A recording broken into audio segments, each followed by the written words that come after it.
Welcome to the GainsGurus podcast, where we talk about stocks, investments, and the economy. This is our first episode, so if you enjoyed this video, please like, comment, and subscribe. Okay, so there's been a lot of chatter lately about what's happening with the markets, whether a recession's coming, what's causing the sell-off. So we wanted to kind of just drill into some reports here from a statistical standpoint to kind of look at what's kind of happening and kind of get under the hood here. So this first report is basically telling you what sectors are doing the best and worst this year. This column here, positive return rate, basically tells you what percentage of stocks are up and down. By up and down, I mean have given a positive return this year. And this column here is basically telling you what the average percent gain or whatever what the average percent return would be by sector. So you can see right now, consumer cyclicals, technology, and healthcare are the three worst performing sectors. Consumer cyclicals is down 8% this year. Only 8% of all tech stocks and 8% of all consumer cyclical stocks are up this year. Healthcare, only 11% are up this year, and the average returns of the sector is negative 32% for healthcare, negative 31% for technology, and negative 31% for consumer cyclicals.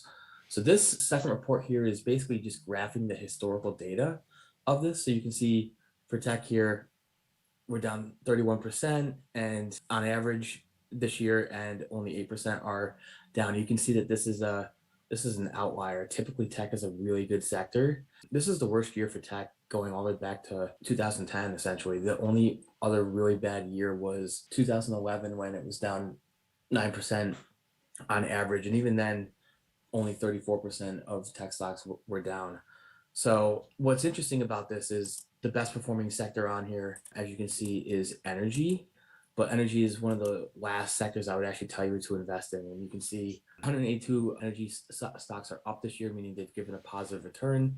Only 29 are negative this year. So 86% have given a positive return, and that average return is about 45%. This is the historical data for energy, and you can see it's kind of all over the place. Its worst year was 2015, where it was down negative 30% on average. It was down big in 2018. So this is basically inflation that's leading to these high returns right now. Obviously, I would expect this sector to kind of roll over once oil and gas prices come down. I would expect this to essentially roll over. But this is kind of an interesting report. We also have this report broken out by industry. So you can see this is kind of where all the high returns are. So the positive return rate here. So basically every industry in the energy sector is up. Utilities is also doing pretty well. Not every sector is up, but a good chunk of them are up. And then you get to some of these other ones, like, let's see here, communication services, everything is down. Real estate, everything is down. Healthcare, basically everything is down but one. Technology, everything is down. Consumer cyclical, everything is down. There's a lot of red sectors and industries here. So it's kind of, I haven't really seen this many sectors in the red in a long time.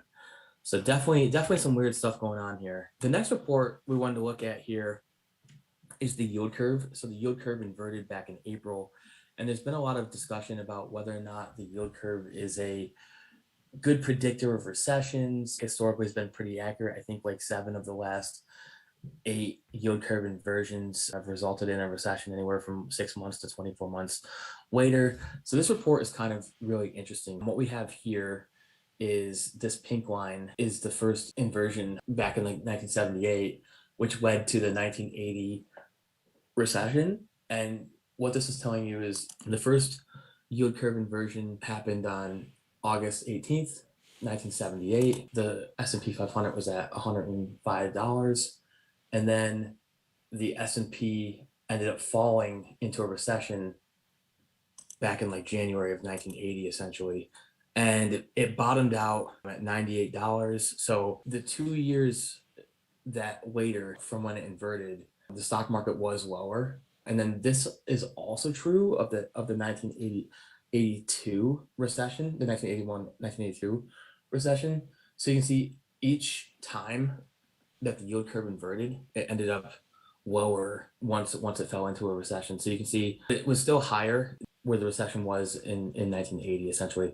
So you can see the S&P 500 bottomed out on August 12th, 1982, during the 1981-82 recession. And both of these recessions were, I think, pretty much caused by inflation, more or less. Basically, the Fed was kind of doing what they're doing now. They were tightening. So you can see that's kind of what's happening here. So basically, every time here, the market has been lower after a yield curve inversion from when the recession hits. And then we'll dig into basically the 1990s. So you can see there was a minor recession in the 1990s, and this basically happened. So the yield curve inverted in December of 1988, and then entered a recession in 1990, in July of 1990, essentially, and then this thing bottomed at so when the yield curve first inverted, it was trading at 276.3, and then the bottom of the recession was 295.5, and then the top of the recession was 369 $369. So this is the only case out of the past recessions that we've had, going back to like the 1978, that the recession did not go lower than the yield curve when it first inverted. So it didn't actually go below this 276.3 number here. So if we go to the dot-com bubble in this recession, you can see the yield curve inverted in February of 2000. The S&P was at 1409, and the recession actually, this is interesting here. So the recession actually bottomed in September of 2001. So at the start of the yield curve was at 1409. At its peak, it was at 527.5, and then it bottomed during the recession at 965.8. But what's interesting about this is the U.S. came out of a recession in about December of 2001, and the market still ended up going down. So the market didn't end up bottoming until October of 2002, and this was probably rocked by the scandals of Enron and WorldCom and all of that. So I think that might have been what caused that, but it's just interesting that here, here's the recession, and again, you can see here's where the yield curve first inverts. Here's where the recession is all the way down here. So once again, the market is lower than where it was when it first inverted. But this is just kind of a little interesting tidbit here. The other thing so then you can also see on here the 2008 great financial crisis. The yield curve inverted in December of 2005. The S&P 500 was at 1257 when that happened, and then the market actually went up while the yield curve was still inverted. So it was basically inverted this whole time, essentially. And then you can see it kind of started to fall. And once again, once the recession hits, the bottom of the recession is still lower than the time the stock market first inverts. So this has been true for every single recession except for that 1990s one that I showed you. And this is basically the peak to trough decline. So it topped out at 1562.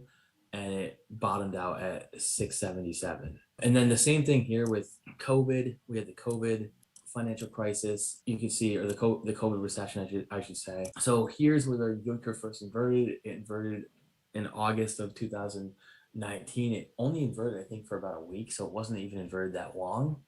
A recession hit, and you can see once again at the bottom of the recession, we were still lower than where we were at when the yield curve first inverted. So, and this is a weird recession because, first of all, it was a forced recession with, the government forcing businesses to kind of shut down and, keep people inside and all that kind of stuff to stop the spread of COVID. But the other interesting thing about this was the drastic measures that the Fed took to, keep the economy and stock market afloat. That they paused a lot of student loans and a lot of other loans. They lifted, rent moratoriums, so you couldn't kick people out if they weren't paying. They printed three different stimulus checks. The government and the Fed both took drastic measures. And then with this too, the Fed lowered interest rates back down to 0%. And I think the Fed did that just because of what happened during the 2008 financial crisis. I think they kind of were a little emotional and kind of remembered that in the back of their heads, and they didn't want to be late to the game on that because of how bad 2008 was. But what's also interesting on this is if you look at the NASDAQ on here, the data is basically the same for the NASDAQ too. So you can see for the NASDAQ, obviously the inversion dates are going to stay the same.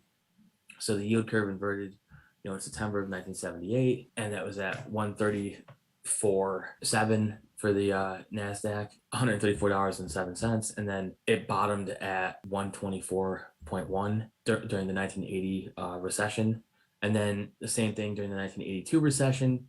You can see the yield curve inverted at 189.6. It peaked at 223.5, and then the recession hit a bottom at 159.9. Again, the same exact thing for the 90s. In this case, though, this is interesting.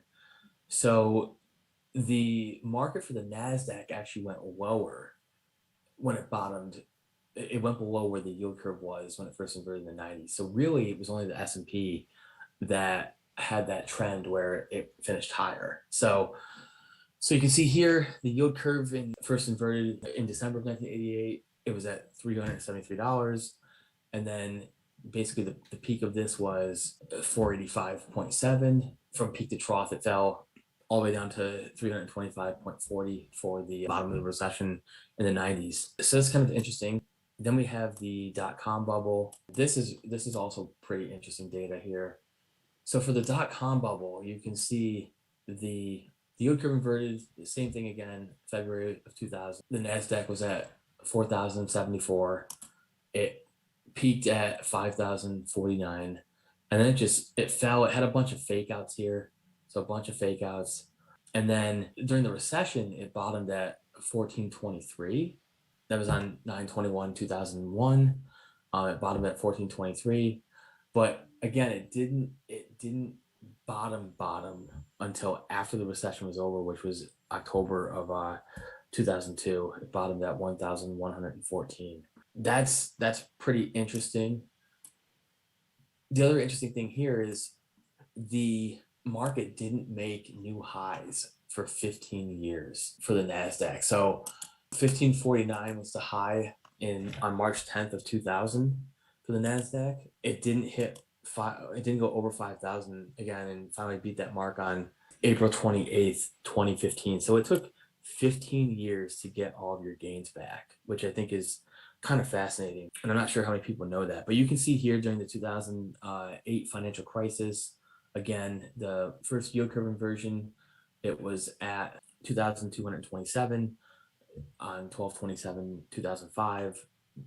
The market peaked at 2,859, and then the market bottomed on 3/9/2009 at 1,269. What's interesting about this is this bottom here is higher than what the bottom was at the lowest point of the dot-com bubble, but it's still lower than where the previous recession was.